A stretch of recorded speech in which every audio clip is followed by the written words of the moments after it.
mois d'août, nous avons eu quelques personnes du Pronamit ainsi qu'au niveau de la DPS. Nous les avons formés par rapport aux substituts du lait maternel. Quels sont les éléments phares qui doivent aller superviser dans les supermarchés? À travers ces enquêtes, on les appelait les contrôleurs sur les terrains sur base d'une note que le secrétaire général les avait autorisés pour descendre sur le terrain. Quand ils sont revenus, nous avons trouvé vraiment que ce qui s'effectue sur le terrain, ce n'est pas ce qui doit se faire. Parce qu'il y a un code congolais de substituts du lait maternel. Sur base de ce code qui a été rédigé depuis 2008, on est allé maintenant voir notre secrétaire général à la santé et hygiène pour lui expliquer, voilà les choses, comment ça s'effectue sur le terrain.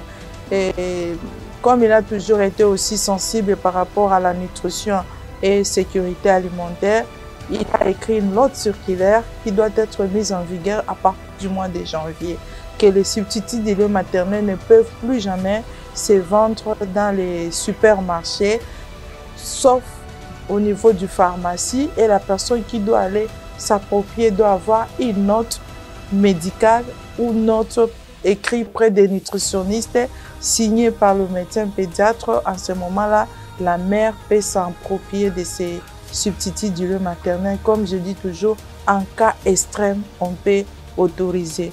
Raison pour laquelle hier, nous sommes partis, même au niveau du ministère de l'économie, pour leur sensibiliser par rapport au code congolais des substituts du lait maternel, en présence même de leur secrétaire général.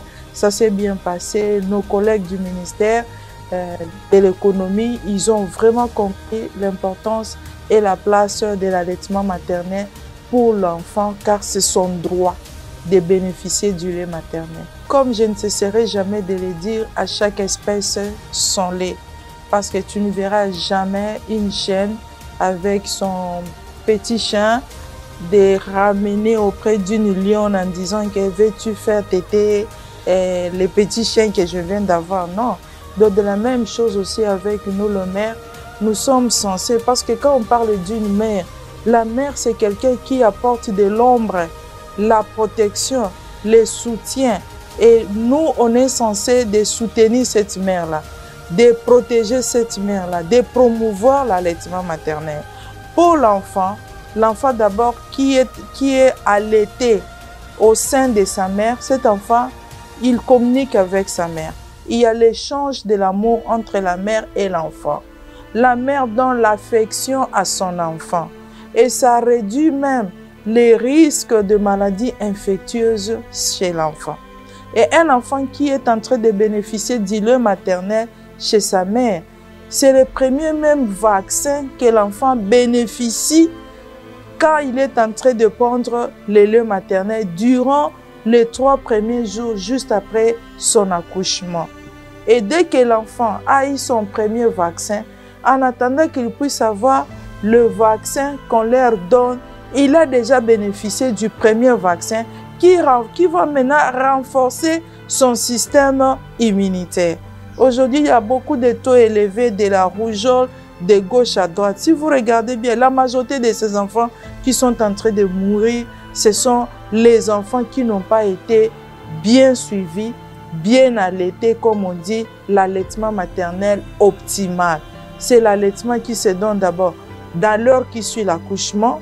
La maman doit mettre l'enfant sur la poitrine pour faciliter la montée laiteuse. Quand l'enfant est là, le fait que déjà l'enfant va commencer à sucer, la montée laiteuse va agir. Ça va jouer même sur la psychologie de la mère.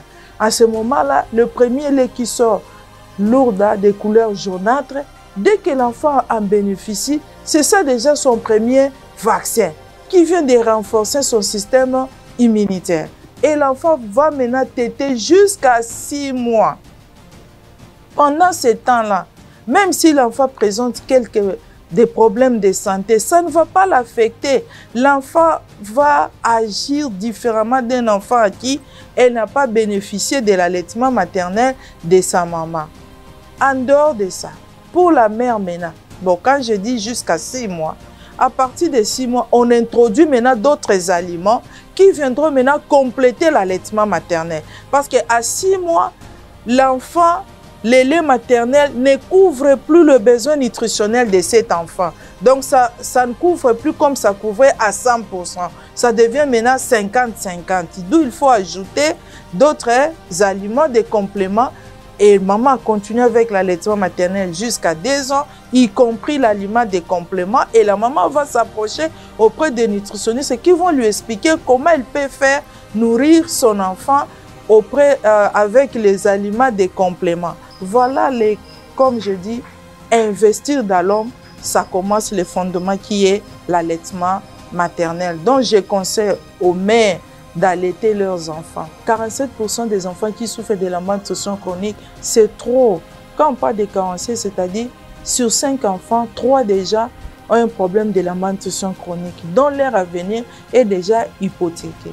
Or, le chef de l'État dit toujours, la jeunesse, c'est le cœur de la RDC, parce que c'est eux qui viendront encore assurer le développement de ces pays. Maintenant, si cette jeunesse-là souffre déjà de problèmes de la malnutrition, comment ils peuvent assurer l'avenir du pays?